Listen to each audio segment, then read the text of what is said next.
WearTesters. What's up guys, this is Zach from WearTesters.com, and today we have the performance review on the Peak TP9-3.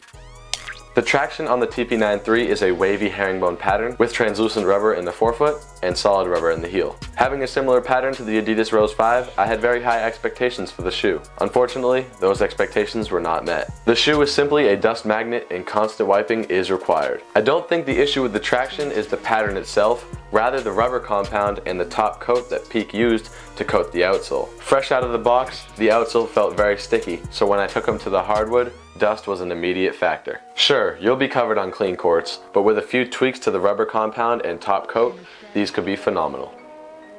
For cushioning, the TP9-3 features Peak's Gradient Dual in the forefoot and Cushion 3 setup in the heel. Cushion 3 is a cored out foam setup that is a plush ride and offers adequate impact protection when you strike in that area. As for the forefoot, Gradient Dual is a multi-layer foam setup and is something we have seen previously in the Peak TP9 series. This is the exact layout that I would expect in a Tony Parker shoe. Gradient Dual offers a low profile ride with plenty of court feel. It will not provide a plush or squishy feel, but it will provide a firm and responsive ride. Those who play grounded will likely enjoy this setup, but those of you who are high flyers or have any knee issues whatsoever might want to look in another direction.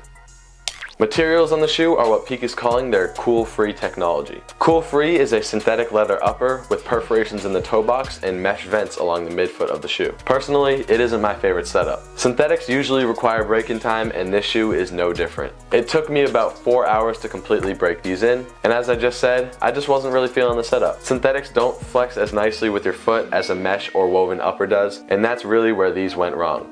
But personally, I can't complain too much because this is a budget model, so you can't really be expecting a full-on woven upper. The fit on the TP9-3 is a little bit tricky. I normally wear a US size 11 and was sent a size 12. There is the slightest bit of wiggle room in the toe box, so a size 11.5 would have been perfect. With that being said, I would definitely suggest going up a half size from your normal US size. Even though the shoe is slightly too big, I found the fit to be the best aspect of the entire shoe, and that's definitely impressive. Tightening the laces in the midfoot area allows the upper to perfectly conform around your foot, and at the rear of the shoe, Peak utilizes an external heel counter which prevents you from slipping out of the shoe, as well as moving laterally in the shoe when making a change in direction. There's also a lot of padding in the collar area, and that is definitely very, very comfortable. The support is another very strong aspect of the TP9-3. Numerous factors play into the support of the shoe, including a synthetic leather upper, an exposed heel counter, and Peak's foothold technology underfoot. More support will come from stronger materials like the synthetics used on this shoe. As I stated in the fit section, the heel counter does a great job of containing you laterally when you're moving and making quick cuts from side to side. Foothold also does a nice job adding support, aiding the player with both torsional and arch support. Whether a big man or a guard, support will not be an issue on the Peak TP9-3.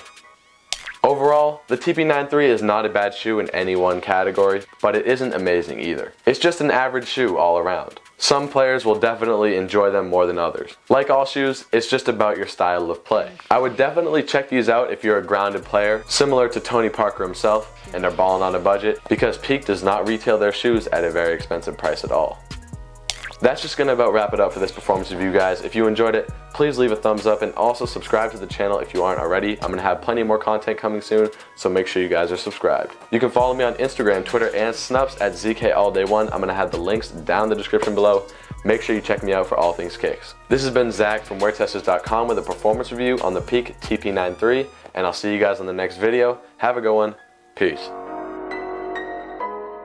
Synesthetic.